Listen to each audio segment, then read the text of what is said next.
अभी अभी एनटीए ने 2025 नीट का फॉर्म रिलीज कर दिया है। ये बिग अपडेट है। इसमें क्या क्या रिक्वायरमेंट चाहिए, क्या क्या आपको डॉक्यूमेंट्स चाहिए, इसके बारे में हम बताएंगे इस वीडियो में। तो आप कहीं इस वीडियो को स्किप करके जाना नहीं। अगर आपको फॉर्म फिलअप करना है तो आप इस वीडियो को स्किप ना करें। Hello guys, I am Chandan Kumar. आज हम बात कर रहे हैं डॉक्यूमेंट्स के। हमारे पास एनटीए ने 11 डॉक्यूमेंट्स रिक्वायरमेंट भेजे हैं जो कि बहुत ही इंपॉर्टेंट है। पहला डॉक्यूमेंट्स के बारे में अगर बात करें हम, तो एनटीए ने बोला है कि पासपोर्ट साइज फ़ोटो चाहिए।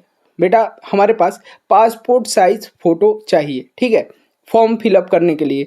अगर बात करें इसके साइज़ की, तो जेपीजी फॉर्मेट में होना चाहिए, ठीक है। 10 केबी से लेकर हमारा 200 केबी के अंडर में होना चाहिए पासपोर्ट साइज। और पासपोर्ट साइज कैसा होना चाहिए? फ़ोटो हमारा लेटेस्ट होना चाहिए। हमारा पुराना फ़ोटो नहीं चाहिए बेटा, अभी का लेटेस्ट होना चाहिए, जनवरी मंथ का होना चाहिए, ठीक है। नेक्स्ट स्टेप में क्या है, सेकेंड पॉइंट क्या है? पोस्ट कार्ड साइज फ़ोटो चाहिए हमारे पास। एक पोस्ट कार्ड साइज फ़ोटो चाहिए जिसकी साइज जेपीजी में होनी चाहिए, ठीक है। 4:6 के रेशियो में होना चाहिए। प्लस उसमें कितना केबी का अपलोड होगा?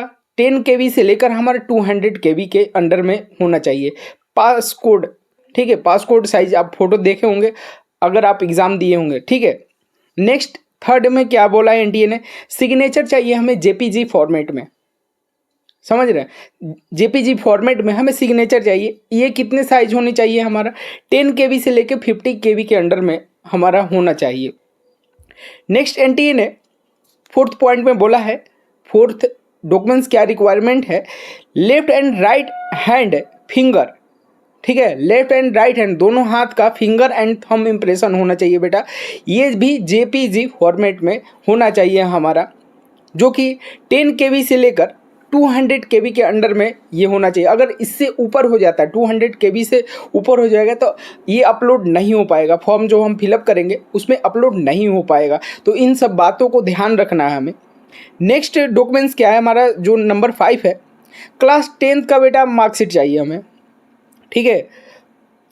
क्लास 10th में जो आप एग्ज़ाम दिए थे, जो आपका मार्कशीट आया था, वो हमारा मार्कशीट होना चाहिए, जो कि पीडीएफ फॉर्म में होना चाहिए। वो कैसा होना चाहिए? पीडीएफ फॉर्म में, मोबाइल्स का स्कैन करके नहीं चलेगा बेटा, वो पीडीएफ बनाना पड़ेगा। पीडीएफ बनाकर उसकी कितनी केबी होनी चाहिए? 50 केबी से लेकर 300 केबी के अंडर में होना चाहिए। ये हमारा 10th का मार्कशीट, जो कि बहुत ही इंपॉर्टेंट है बेटा। ये जितनी भी रिक्वायरमेंट है आप इसको भूलना नहीं, अदरवाइज आपका फॉर्म फिलअप नहीं हो पाएगा, आप गलतियां कर पाएंगे, ठीक है। गलती हो जाएगा तो आपको फिर से दोबारा मौका मिले या ना मिले कोई ठीक नहीं है।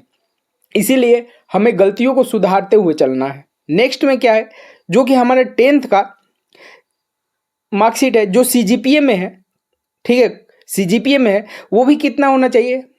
50 केबी से लेके 300 केबी के बीच में होना चाहिए।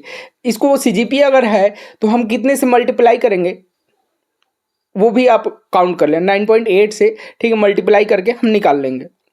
देन हमारा क्या चाहिए? 7th नंबर में जो डॉक्यूमेंट्स है हमारा, वैलिड फोटो आईडी प्रूफ होना चाहिए। आईडी प्रूफ एक चाहिए कोई भी, ठीक है, जैसे क्लास 12th का एडमिट कार्ड हो, आधार कार्ड हो, इलेक्शन कार्ड हो, ठीक है, ये बैंक अकाउंट हो, ये सब हमारा वैलिड अकाउंट कार्ड है, जो कि इन सब चीज़ों से हमें मालूम चलता है कि ये हम पर्सनल आदमी है, ठीक है। नेक्स्ट में क्या है? Category certificate. अगर आप कैटेगरी से बिलोंग कर रहे हैं बेटा, तो आपको कैटेगरी सर्टिफिकेट चाहिए, जो कि पीडीएफ फॉर्म में होना चाहिए। 50 केबी से लेकर 300 केबी के बीच में ये भी होना चाहिए। नेक्स्ट बात करते हैं पीडब्ल्यूबीडी, ठीक है, सर्टिफिकेट होना चाहिए, जो कि हर साल, ठीक है, रिन्यूअल होता है बेटा। ये आप पुराने आईडी सोच रहे होंगे कि पुराने आईडी से हम कर लेंगे, तो पुराने आईडी से नहीं होगा, हर साल रिन्यूअल होता है, ठीक है। अभी भी टाइम है, अगर जो लोग रिन्यूअल नहीं कराए होंगे आप रिन्यूअल करा ले, उसको दोबारा बनवा ले, ठीक, अपडेट करा ले, ताकि आपको प्रॉब्लम ना हो। ये भी पीडीएफ फॉर्म में चाहिए। 50 केबी से लेकर 300 केबी के बीच में ये होना चाहिए हमारा। नेक्स्ट है सिटीजन सर्टिफिकेट। सिटीजन सर्टिफिकेट बेटा, ठीक है, 50 केबी से लेकर 300 केबी के अंडर में होना चाहिए। नेक्स्ट हमारा क्या है? 11th नंबर में, जो कि हमने बताया था कि 11th रिक्वायरमेंट है, जो कि इन सब चीज़ों में अगर प्रॉब्लम क्रिएट हुई तो आपके फॉर्म गलत हो सकती है। ठीक है, 11th में address proof of present and permanent address of candidate. Permanent and present address उसको चाहिए, पीडीएफ फॉर्म में चाहिए। ठीक है, 50 KB से लेकर 300 KB के बीच में होना चाहिए हमारा ये आईडी प्रूफ। ठीक है, जैसे मान लेते हैं आधार कार्ड हो गया, डोमिसाइल सर्टिफिकेट हो गया, ठीक है, पासपोर्ट हो गया, वोटर आईडी कार्ड हो गया, ETC, ये सब रिक्वायरमेंट चाहिए। बेटा आप ध्यान रखना, एक बात हम बता दे रहे हैं आपको, आप जैसे बहुत सारे हमारे एक पास 1 2 3 नहीं, हमारे पास हज़ारों कमेंट पड़े हुए हैं जो कि बच्चे जैसे ही फॉर्म आया है, ठीक है, हेजिटेशन हो गया, अलग टाइप के उनके पास एक बीमारी हो जाती है कि अब उसको कैसे करें, अब पढ़ाई कैसे करें, क्या करें।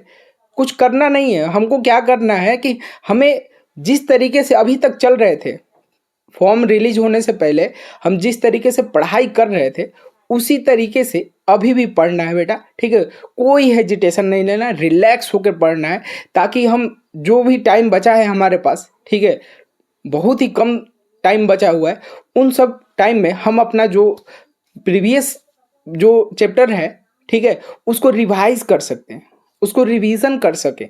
ठीक है, ताकि हमें कोई प्रॉब्लम ना हो। हम रिवीजन, अब इस टाइम में क्या होता है कि रिवीजन ही एक हमारे पास बहुत महत्वपूर्ण ही वेपन है।